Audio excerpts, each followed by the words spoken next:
Prestasi timnas Indonesia asuhan Sintayong mulai diakui di level internasional, tidak terkecuali oleh media Malaysia.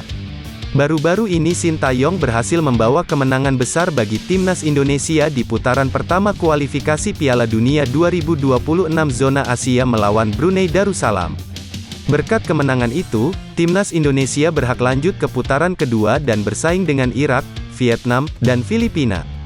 Kemenangan besar timnas Indonesia asuhan Sintayong ini mendapat sorotan khusus oleh media Malaysia, Makan Bola. Media asal Malaysia tersebut menulis sebuah berita yang membahas tentang masa depan timnas Indonesia di bawah asuhan Sintayong. Di dalam berita tersebut, secara terang-terangan mereka mengungkapkan peluang besar timnas Indonesia melampaui Malaysia jelang kualifikasi Piala Dunia 2026. Media Malaysia itu menyoroti kemungkinan timnas Indonesia mengumpulkan banyak poin hingga bisa melonjak hingga 13 peringkat di ranking FIFA menyalip Malaysia. Jika berhasil, maka ini menjadi sejarah baru yang berhasil dicetak timnas Indonesia setelah 11 tahun lamanya. Maka bukan tidak mungkin peringkat timnas Indonesia akan melesat jauh selama kualifikasi Piala Dunia 2026 nanti. Seperti diketahui, kini timnas Indonesia memiliki peringkat paling rendah dibanding Irak, Vietnam, dan Filipina. Menurut media Malaysia tersebut, jika timnas Indonesia berhasil menang lawan Irak dan Filipina, maka besar kemungkinan skuad asuhan Sintayong itu meraih tambahan 31,76 poin dan membuatnya mengumpulkan total 1101,76 poin.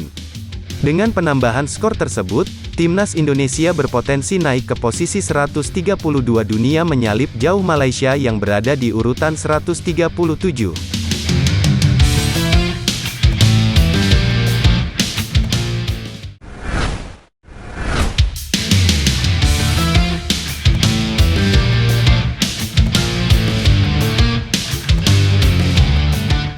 Pelatih timnas Indonesia, Sintayong, mendapatkan kabar baik terutama terkait stok melimpah dan berkualitas di posisi bek kanan.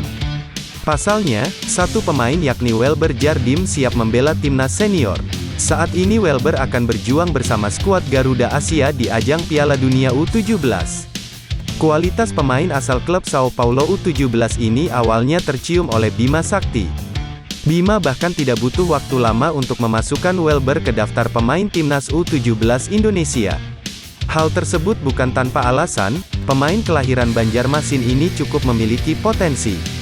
Dia bahkan mendapatkan undangan untuk masuk ke Sao Paulo karena ada tim rekrutmen yang melihat permainannya.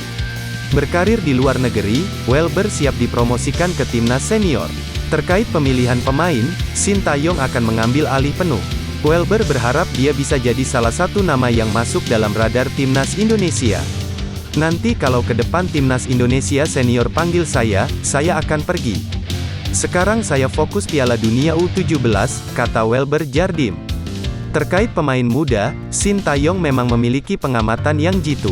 Dia bahkan berani memasang pemain potensial ke skuad Garuda.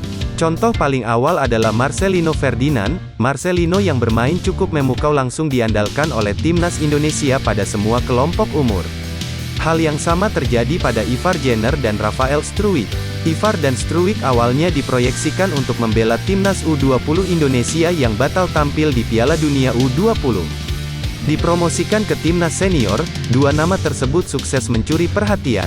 Kali ini, hadirnya Welber juga semakin membuat kedalaman skuad timnas Indonesia makin apik. Bertugas di posisi bek kanan, dia akan menjadi kandidat pemain abroad selanjutnya yang bermain untuk skuad Garuda.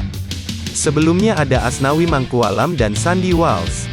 Tambahan pemain muda di posisi ini membuat proses generasi berjalan baik. Namun, bisa saja Sintayong akan menggunakan Piala Dunia U17 untuk memantau Welber sebelum dicoba ke FIFA Matchday terdekat.